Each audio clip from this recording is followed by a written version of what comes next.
Fluently Speaking Manual. The objective of the speech are to prepare a speech that opens and closes with humorous stories. Greg Geikema has worked at MDOT for 8 years and has been in land surveying for 14 years.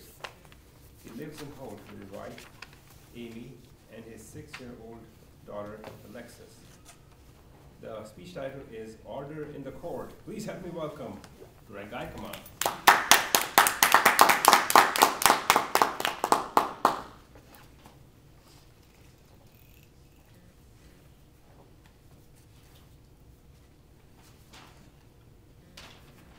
Thank you, Mr. Toastmaster. My fellow Toastmasters, about 2 months ago, I received the dreaded letter in the mail. That's right, the jury summons questionnaire. Now, I had just been on a trial last year and served on the jury. So I've served my penance. I figured I'll probably get out of it this year. But on October 11th, in Mason Courthouse, the clerk called my name to go stand in the jury box. So I did what any potential juror would do. I tried to think up a lame excuse to get out of jury duty. As I strode into the jury box, I looked at the judge and said, "Your Honor, it's nice to be on this side of the court for a change." Oh, really, I didn't say that. I wanted to, but I didn't.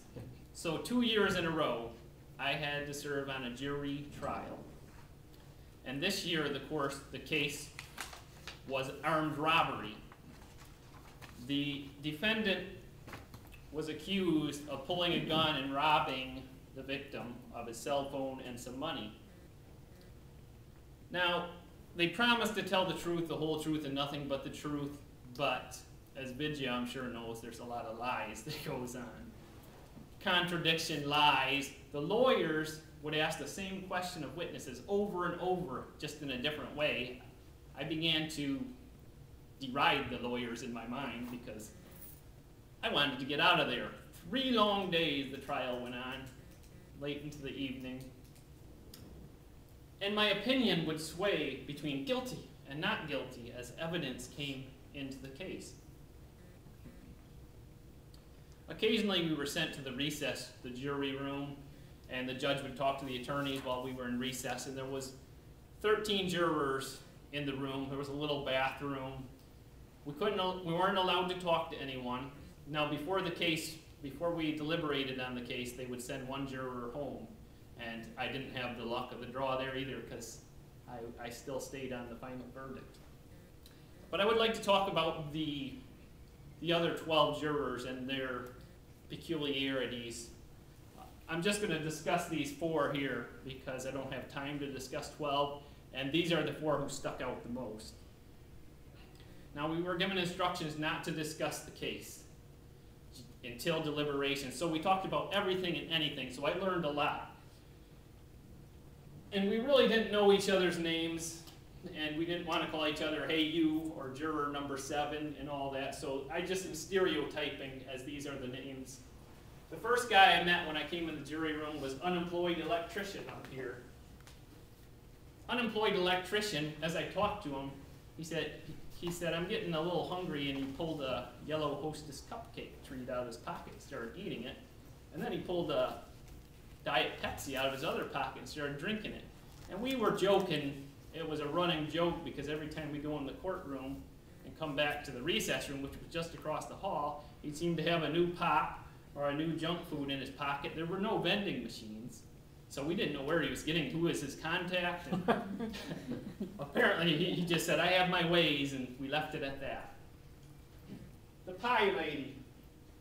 She sat next to me in the jury box, and she was juror number 9, I believe.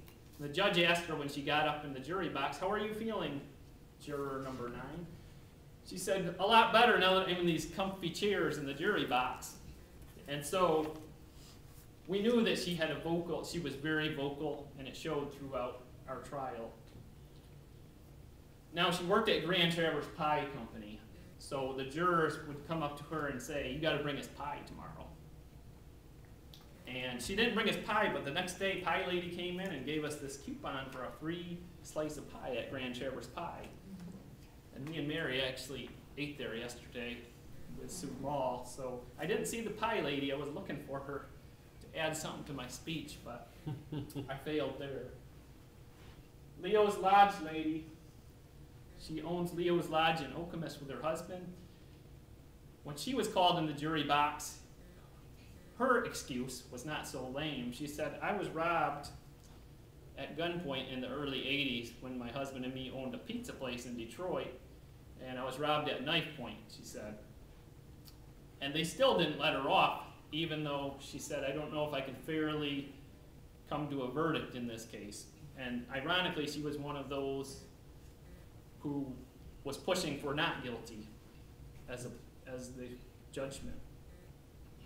And finally, we have Emma. Oh, before I mention that, she did give me a coupon, $5 off, $25 off Leo's Lodge. Finally, the MSU Dairy Store guy. I don't know much about him, except that he works at MSU Dairy Store and gave me a coupon for free ice cream. So I like him too. So I made out well at jury duty. Now, the other 6, 7 jurors didn't talk so much, so I didn't, but it's a good cross-section of society. They all, when we talked to them, they would put their opinions out. As being in Toastmasters helped me because I wasn't afraid to debate and share my opinions. Once we got to deliberating, it was about 6 to 6, guilty and not guilty. I was in the leaning guilty camp. Pie lady and Leo's Lodge lady, very vocal, not guilty, not guilty. They chipped away, it got to 8 to 4, then 10 to 2, not guilty. Myself and the unemployed electrician were the two leaning, were staying with the guilty. My point was, I wanted to make sure the prosecutor got a fair shake, that we wanted to make sure we weren't sending people onto the streets with armed robbers. There was a witness, but she didn't really give a description of the individual's face who had a gun. She saw someone with a gun. A gun was never found, and the prosecution's main witness perjured himself and changed his story that he was there to buy drugs. So in the end, we came to a conclusion after about 90 minutes. Yeah, there's not enough here. There's probably something fishy, but we didn't have enough to convict them. So it was a not guilty verdict. Now, it wasn't all bad. I had a notebook, I would keep notes. It was a lot like crime scene investigation, Sherlock Holmes, trying to figure out if you could find the smoking gun, if you will. And it just wasn't there. If they tried him on just robbery, we may have got him for that, but they were going for armed robbery. So just remember, if you ever have to serve on a trial, try and think up a good lame excuse to get out of there, because the people on the jury are probably not smart enough to get out of the jury trial, so that's why they're there. But look up, it's an experience where you can debate with other people and learn the system, and who knows, you might even get free pie and ice cream coupons out of it. Back to you, Mr. Toastmaster.